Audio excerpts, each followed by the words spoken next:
মই ক'ত থাকিম জানানে? মই ভাগৱত অৰ্ণৱম।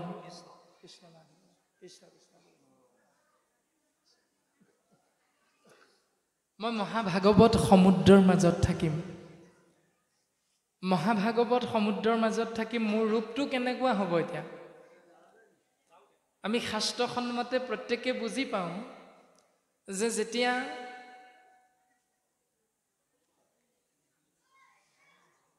হিৰণ্যকশিপুৰ আদি দৈত্যৰ গৃহত মহাভক্ত প্ৰহ্লাদৰ জন্ম হৈছিল, মহাভক্ত প্ৰহ্লাদক যেতিয়া ভগৱন্ত ক'ত আছে বুলি তেওঁৰ পিতৃ হিৰণ্যকশিপুৰে সুধিছিল, তেতিয়া হিৰণ্যকশিপুৰক ভক্ত প্ৰহ্লাদে কৈছিল যে পৰমাত্মা ইক্ষতত্ত্ব সৰ্বত্ৰতে বিৰাজমান। তেতিয়া হিৰণ্যাক্ষক সুধিছিল যে তোৰ মহাহৰিয়ে স্তম্ভত আছেনে নাই? প্ৰহ্লাদে ক'লে, আছে পিতা, মোৰ মহাহৰি স্তম্ভতে আছে। আৰু যেতিয়া মুষ্টিৰে প্ৰহাৰ কৰিলে তেতিয়াই স্তম্ভত ভগৱন্ত পুৰুষে নৰসিংহ ৰূপত বেকত হ'ল। সেই যিটো ৰূপ ভগৱন্ত পুৰুষে ধাৰণ কৰে জীৱৰ মংগলৰ অৰ্থে, এই ধৰাধামত কলিৰ কৰাল গ্ৰাসত পৰি আপোনাৰ মোৰ যদি অমংগল হয়, সেই অমংগলৰ পৰা মুক্তি পাবৰ বাবে আমি যদি নামঘৰত গৈ আমাৰ এই কপালখন মজিয়াত যদি খুন্দিয়াই খুন্দিয়াই তেজ উলিয়াই দিওঁ, ভগৱন্ত তেনেকুৱা ৰূপত আপোনাক মোক দেখা দিবনে নিদিয়ে? এতিয়া দিবনে? বৰ্তমান সময়ত ভগৱন্তই তেনেকৈ আমাক দেখা দিবনে? নিদিয়ে, কাৰণ কলিযুগ। বৰ টানিছে দেই মাইকটোৱে।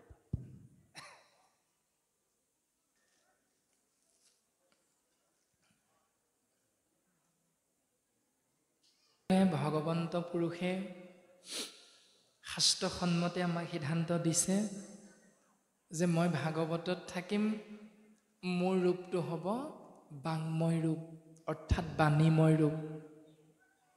বাক যুগ মই সমান বাংময়, তিৰুধায়ম প্ৰবেশটো স্বয়ং শ্ৰীমদ ভাগৱত অৰ্ণৱম, তেনয় বাংময় মূৰ্তি প্ৰতক্ষা বৰ্ততে হৰে। এই বাংময় মূৰ্তিৰ নাম তত্ত্ব, নাম ৰূপ আমি যেতিয়াই জীৱই আশ্ৰয় কৰিম, জীৱৰ কল্যাণ সাধন হ'ব। ভগৱন্তই উদ্ধৱক ক'লে, ভগৱন্তৰ ৰূপটো হ'ল শব্দ ব্ৰহ্মৰূপ। ভাগৱতত ভগৱন্ত আছে। এতিয়া ভগৱন্ত ভাগৱতত আছে, আমি বুজি পালোঁ। এতিয়া শংকৰদেৱো গুৰুৰূপে অৱতৰণ হৈ শংকৰদেৱেও ধৰাধাম এৰি গ'ল।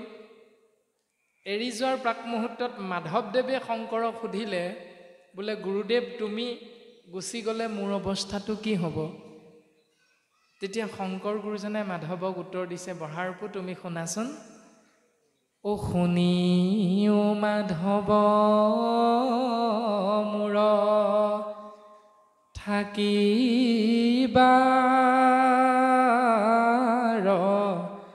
থান, কীৰ্তন দশম মোৰ মূৰ্তিৰ সমান।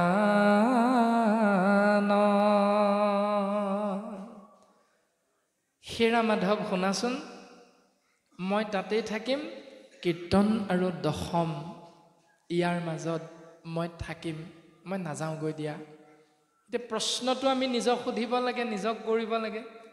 কীৰ্তন গ্ৰন্থত যদি শংকৰদেৱ থাকিব, ভাগৱতত যদি শংকৰদেৱ থাকিব, ভাগৱত মানে দশমত থাকিম বুলি কৈছে। ব্যাসদেৱৰ দ্বাৰা প্ৰণয়ন কৰা মূল সংস্কৃতৰ প্ৰথম শংকৰ গুৰুজনে অনুবাদ কৰিছে দশম স্কন্ধ। সেইকাৰণে বহু সময়লৈকে আমি মনুষ্য নামৰ জীৱবিলাকে কেৱল দশম স্কন্ধ ভাগিকে পূৰ্ণাংগ ৰূপত ভাগৱত বুলি বুজি পাইছিলোঁ। আৰু দশম স্কন্ধতে কৃষ্ণদেৱৰ শিশুলীলাৰ পৰা আৰম্ভ কৰি সমস্ত লীলা চৰিত্ৰ প্ৰকাশমান হৈ আছে। ভাগৱতত কৃষ্ণদেৱ থাকিম বুলি ক'লে আৰু দশমত শংকৰদেৱ থাকিম বুলি ক'লে। তাৰমানে ভাগৱতত কৃষ্ণ আছে মানে কৃষ্ণই শংকৰ, শংকৰে হ'ল কৃষ্ণ। তাৰ পাছত সিদ্ধান্ত দিলে মই কীৰ্তনৰ মাজত থাকিম। এতিয়া আমি চিন্তা কৰিব লাগিব, কীৰ্তন দশম গ্ৰন্থ থাকয় যথাত সাক্ষাতে মাধৱ মই থাকিবো তথাত। যাৰ যাৰ ঘৰত যি যি স্থানত কীৰ্তন গ্ৰন্থ আছে, ভাগৱত আছে, সেই সেই স্থানতে মই থাকিম। কোন থাকিব? শংকৰদেৱ থাকিব। এতিয়া কাৰ ঘৰত কীৰ্তন গ্ৰন্থ নাই হাত দাঙিব লাগে। নিজক ক'ব লাগে আমাৰ ঘৰত কীৰ্তন গ্ৰন্থ আছে নাই। যদি আমাৰ প্ৰত্যেকৰ ঘৰতে কীৰ্তন গ্ৰন্থ আছে তেতিয়াহ'লে শংকৰদেৱ আছে। যদি আপোনাৰ মোৰ গৃহত ভাগৱত ভাগি আছে তেতিয়াহ'লে আপোনাৰ মোৰ গৃহত শংকৰদেৱ আছে, কৃষ্ণ তত্ত্ব আছে। শংকৰদেৱৰ মৃত্যু তিথি মানে তিৰুভাৱ তিথিটো পাতিব লাগে নে নালাগে? উত্তৰটো সেইটোৱে যে কৃষ্ণদেৱে ক'লে মই যামগৈ, ভাগৱতৰ মাজত থাকিম। কৃষ্ণদেৱৰ জন্মাষ্টমী তিথিটো পাতো, জন্মাষ্টমী এই ব্যৱস্থাটো পালন কৰোঁ, জন্মোৎসৱ। কিন্তু কৃষ্ণদেৱৰ মৃত্যু তিথিটো পাতোনে নেপাতো? নেপাতো, কোনো সমাজে নেপাতে। শংকৰদেৱৰ যদি জন্মটো পাতিব লাগে তেতিয়াহ'লে মৃত্যু তিথিটো পতাটো কোনো যুক্তিসংগত শাস্ত্ৰসন্মতে আমাক দাঙি ধৰা নাই বিষয়বস্তু। কাৰণ কৃষ্ণই হ'ল শংকৰ, শংকৰে হ'ল কৃষ্ণ। এতিয়া ভাগৱত বিশাল, এই বিশাল ভাগৱতৰ ক্ষুদ্ৰ সংস্কৰণ হ'ল যেতিয়া মহেন্দ্ৰ কণ্ডলীকে ধৰি শংকৰদেৱৰ পৰম গুৰুজনাৰ সমসাময়িক কৰ্ণপুৰ, চতুৰ্ভুজ আদি ব্ৰাহ্মণ পণ্ডিতসকলে যেতিয়া শংকৰদেৱৰ ওচৰত শৰণ গ্ৰহণ কৰিছে, তেতিয়া শংকৰদেৱে তেওঁলোকক শৰণ ক'ত দিলে? নামঘৰটো তাৰ আগতেই প্ৰতিষ্ঠা হৈছে। নামঘৰতনো তেতিয়ালৈকে কি আছিলে? কিবা এটাতো নামঘৰত থাকিব লাগিব। শংকৰ গুৰুজনাই শৰণ দিবলৈ লওঁতে ব্ৰাহ্মণ পণ্ডিতসকলক প্ৰথম দশম স্কন্ধৰ পৰা গোপী উদ্ধৱ সংবাদ প্ৰথম প্ৰণয়ন কৰিছে, অনুবাদ কৰিছে। অনুবাদ কৰি থাপনাত ৰাখি সেই ব্ৰাহ্মণ পণ্ডিতসকলক শৰণ দিছে। তাৰ পাছত যেতিয়া মহাৰাজ নৰনাৰায়ণৰ ৰাজসভালৈ গৈছে শংকৰদেৱ, তেতিয়া তাত গৈ ব্ৰাহ্মণ পণ্ডিতসকলৰ লগত যুক্তি তৰ্ক হৈছে। আৰু যুক্তি তৰ্কৰ অন্তত মহাৰাজ নৰনাৰায়ণে যেতিয়া ক'লে যে হাতী মাৰি ভুৰুকাত ভৰাব লাগে, কোনে পাৰিবা কোৱা? শংকৰ গুৰুজনে একে ৰাতিৰ ভিতৰতে হাতী মাৰি ভুৰুকাত ভৰালে। সৃষ্টি হ'ল গুণমালা, কৃষ্ণ উদ্ধৱ সংবাদ। মহাভাগৱতৰ বিৰাট ভাগৱতৰ ক্ষুদ্ৰ সংস্কৰণ হ'ল গুণমালা। আৰু সেই গুণমালা আমি ক'ত ৰাখিছোঁ? আসনত ৰাখিছোঁ প্ৰত্যেকে। তাৰমানে গুণমালাই হ'ল ভাগৱত। আৰু সেই ভাগৱত যদি আসনত ৰাখিছোঁ তেতিয়াহ'লে আমাৰ গাঁওখনৰ সকলো ৰাইজে একত্ৰাপিত হৈ এইটোৱে অকপতে স্বীকাৰ কৰিছোঁ যে আমাৰ গাঁওখনত ভগৱন্তক আমি এডোখৰ নিৰ্দিষ্ট স্থানত ৰাখিছোঁ। সেয়া নাম হ'ল নামঘৰ। নামঘৰত ভগৱন্তক ৰাখিছোঁ। ভাগৱতত কৃষ্ণ আছে, দশমত শংকৰদেৱ আছে। তাৰমানে সেই আসনত যাক বহুৱাই থৈছোঁ আমি সেইজনাই হ'ল পৰম পুৰুষ প্ৰভু ভগৱন্ত, পৰম গুৰু শংকৰ কৃষ্ণ একেজনেই। সেই একেজনৰ জন্ম নাই, নাহি জন্ম মৃত্যু তোমাৰ, তথাপি জন্ম ধৰা সৌহি জন্মে জীৱৰ জনম দূৰ কৰা। এতিয়া নামঘৰত গুৰুজনাৰ তিথি, তিৰুভাৱ তিথিটো পাতিব লাগে নে নেলাগে? উত্তৰটো আপোনাভাৱে নিজে বিচাৰ কৰিলে উত্তৰটো পাই যাব। তথাপিতো আমি পাতি আছোঁ তিৰুভাৱ তিথিটো। কিয়? শাস্ত্ৰই সিদ্ধান্ত দিছে, নিপুণে যিজনে মোহোক গুৰু মানয়, কীৰ্তনতে দশমতে দেখিবেক নিশ্চয়। যিসকলে মোক নিপুণভাৱে গুৰু মানিছে তেওঁলোকে কীৰ্তন গ্ৰন্থ চুই চালে মোক চোৱা যেন অনুভৱ হ'ব। তেওঁলোকে কীৰ্তন গ্ৰন্থৰ পাত লুটিয়ালে মোক স্বচক্ষুৱে দৰ্শন পাই যাব। তেওঁলোকে ভাগৱত চুই দিয়া মাত্ৰে, হাতেৰে স্পৰ্শ কৰা মাত্ৰকে ভগৱন্তক স্পৰ্শ কৰা অনুভৱ কৰে। তেওঁলোকে কীৰ্তন গ্ৰন্থক চুই দিয়া মাত্ৰকে গুৰুজনাক স্পৰ্শ কৰা অনুভৱ কৰে, যিসকলে নিপুণভাৱে শংকৰক গুৰু মানিছে। এতিয়া আমি যদি তিৰুভাৱ তিথি পাতিছোঁ, তেতিয়াহ'লে আমাৰ অনুভৱ নাই হোৱা। তাৰমানে উত্তৰটো আমি শংকৰদেৱৰ একান্ত শিষ্য হ'ব পৰা নাই। উত্তৰটো সেইটোৱে। আমি যদি গুৰুজনাৰ একান্ত শিষ্য, তেতিয়াহ'লে মাধৱ গুৰুজনাই কৈছে, ৰাম শ্ৰীমন্ত শংকৰ হৰি ভকতৰ জানা যেন কল্পতৰু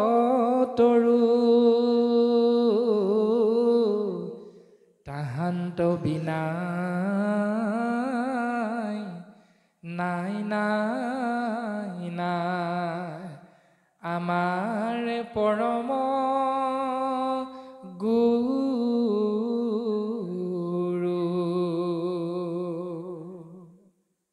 এতিয়া আমি প্ৰত্যেকে এজনে অন্যজনক সুধিলে, বোলে আমাৰ গুৰু কোন? উত্তৰটো শ্ৰীমন্ত শংকৰদেৱ। সকলোৱে আমি এইটোৱে ক'ম। আকৌ ২ নম্বৰতে যদি প্ৰশ্নটো কৰা হয়, আমি কোন? উত্তৰটো কি হ'ব? এতিয়া আমাৰ গুৰু কোন? উত্তৰ হ'ল শ্ৰীমন্ত শংকৰদেৱ। প্ৰশ্নটো আকৌ হ'ল আমি কোন? উত্তৰটো হ'ল আমি শিষ্য। বোলে কেনেকুৱা শিষ্য? উত্তৰটো হ'ল ভকত শিষ্য। কেনেকুৱা ভকত? এতিয়া গণ্ডগোলটো লাগি আছে সেইডোখৰত, কেনেকুৱা ভকত। এতিয়া শাস্ত্ৰই কৈছে শংকৰদেৱ সেইসকলৰ গুৰু, শ্ৰীমন্ত শংকৰ হৰি ভকতৰ বুলি কৈছে। শংকৰদেৱ সকলোৰে গুৰু নহয়। আমি কৈ থাকিব পাৰোঁ মুখেৰে জয়গুৰু শংকৰ বুলি, সৰ্বগুণাকৰ বুলি, কিন্তু আমি মুখেৰে কৈ থাকিলে মানেই যে শংকৰদেৱ আমাৰ গুৰু হৈ যাব, এইটো আকৌ নহয়। শংকৰদেৱ সেইসকলৰ গুৰু যিসকল কেৱল হৰি ভকত। শ্ৰীমন্ত শংকৰ হৰি ভকতৰ জানা যেন কল্পতৰু। কল্পতৰু, কল্প মানে সময়, তৰু মানে বৃক্ষ বা লতা, যি যেনেধৰণে ভাবে।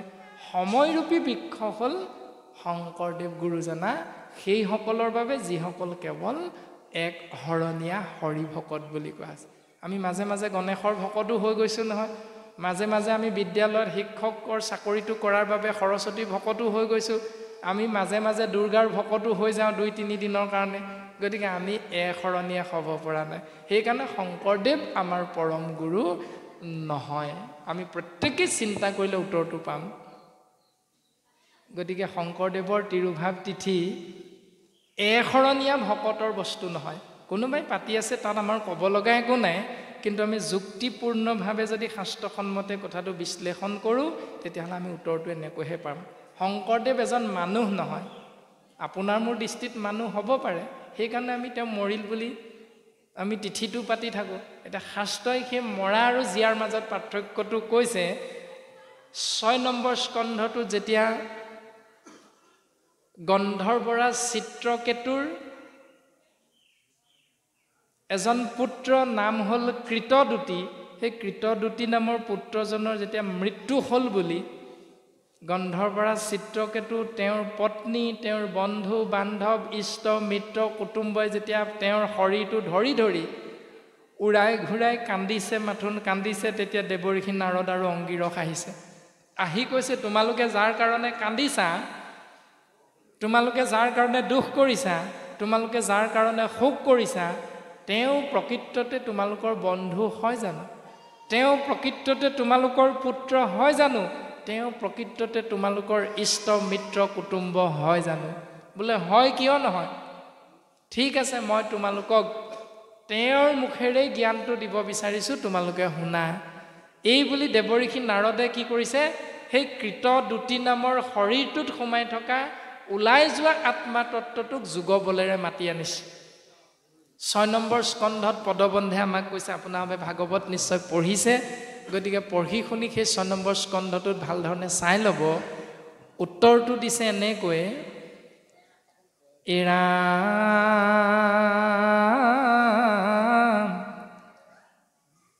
শোকনিগদতি পৰীক্ষিত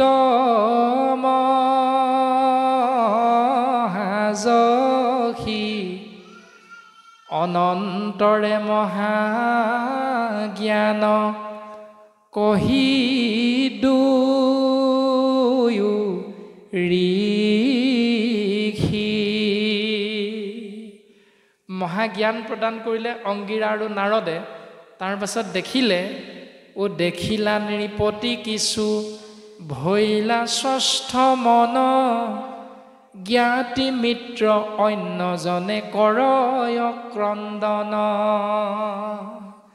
ৰজা অকণমান আশ্বস্ত হৈছে, কিন্তু বাকীসকলে তেতিয়াও কান্দিয়া আছে। তেতিয়া দেৱঋষি নাৰদে কি কৰিলে, তাসম্বাৰ শোক গুচাই বাক ৰংগ মনে মৃতক পুত্ৰক জীয়াই লন্ত তেতিক্ষণে। তেওঁলোকৰ মনৰ ভাৱনাটো জানি দেৱঋষি নাৰদে কি কৰিলে, সেই মৰা কৃতদূতি নামৰ পুত্ৰটোক জীয়াই দিলে। উদ্দেশ্য কি, ইহাৰ মুখতে জ্ঞান জানো সকলে এহি মনে নাৰদে মাতিলা যোগ বলে। যোগৰ বলেৰে নাৰদে সেই আত্মাৰ শৰীৰটোলৈ পুনৰ উভতাই আনিলে। তাৰ পাছত জীৱাত্মাটোক কৈছে,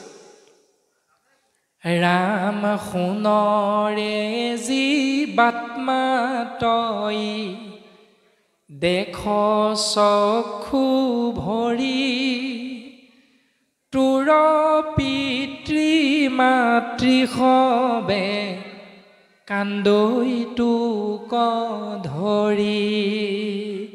হেৰ' জীৱাত্মা, তই চাচোন, তোৰ পিতৃ মাতৃয়ে তোক ধৰি ধৰি কান্দি আছে, তই চকুৰে দেখা নাই? এই ৰামে তোৰ শোকে সন্তাপ কৰয় বন্ধুগণ তাসম্বাক নমাতি আছস কি কাৰণ। তোক ধৰি ধৰি তোৰ বন্ধুবৰ্গই কান্দিছে, তই দেখা নাই? তই সিহঁতক নামাত কিয়? এই বুলি দেৱঋষি নাৰদে জীৱাত্মাক আদেশ কৰিছে। তেতিয়া জীৱাত্মাটোৱে কি বুলি কৈছে, এৰা জীৱে মাতিলে ক নাশুনি নাৰদৰ বাণী কাৰ মই পুত্ৰ মোৰ পিতৃ আছে কোনি। জীৱাত্মাটোৱে নাৰদক কৈছে, সেই দেৱঋষি নাৰদ, তুমি মোক কোৱাচোন প্ৰথম যে মই কাৰ পুত্ৰ, মোৰ পিতৃ কোন, তুমি মোক প্ৰথম চিনাকি কৰি দিয়া। তাৰ পাছত প্ৰকাশ কৰিছে, কৰ্মবশে ভ্ৰমময়ী সকলো জনিত ক্ষণো ঊৰ্ধ্ব ক্ষণো অধ ক্ষণো পৃথিৱীত। এই শৰীৰটোত সোমাই মই আত্মাই 24টা তত্ত্ব সহিতে পঞ্চভূতি নৰদেহাৰ 10 ইন্দ্ৰিয় অধীন হৈ যিবিলাক কৰ্ম কৰিলোঁ, সেই কৰ্মৰ ফলটো ভোগ কৰিবৰ বাবে মই বিভিন্ন যোনিত জন্ম গ্ৰহণ কৰোঁ। তেতিয়া মই মাছ কাছ চৰাই চিৰিকটি গৰু ছাগলী গছ গছনি বাঘ সিংহ আদিৰ শৰীৰত মই সোমাব লগা হয়। কেতিয়াবা স্বৰ্গত জন্ম হওঁগৈ, কেতিয়াবা নৰকলৈ যাব লগা হয়, কেতিয়াবা এই পৃথিৱীতে মই ভ্ৰমণ কৰি ফুৰিব লগা হয় বিভিন্ন শৰীৰত সোমাই সোমাই। আৰু যেতিয়া মই গৰুৰ শৰীৰত সোমাই কৰ্ম ফলটো ভোগ কৰোঁ, তেতিয়া মোৰ পিতৃ গৰু হয়, মোৰ মাতৃও গৰু হয়। যেতিয়া মই চৰাইৰ শৰীৰত সোমাই কৰ্ম ফল ভোগ কৰোঁ, তেতিয়া মোৰ পিতৃ চৰাই হয়, তেতিয়া মোৰ মাতৃ চৰাই হয়। যেতিয়া মই কৰ্ম ফল ভোগ কৰিবলৈ গছৰ শৰীৰত সোমাওঁ, তেতিয়া মোৰ পিতৃ গছ হয়, মাতৃ গছ হয়। যদি এওঁলোক দুজনেই প্ৰকৃততে মোৰ পিতৃ মাতৃ, তেতিয়াহ'লে তেওঁলোকনো মোৰ কি হ'ব এতিয়া?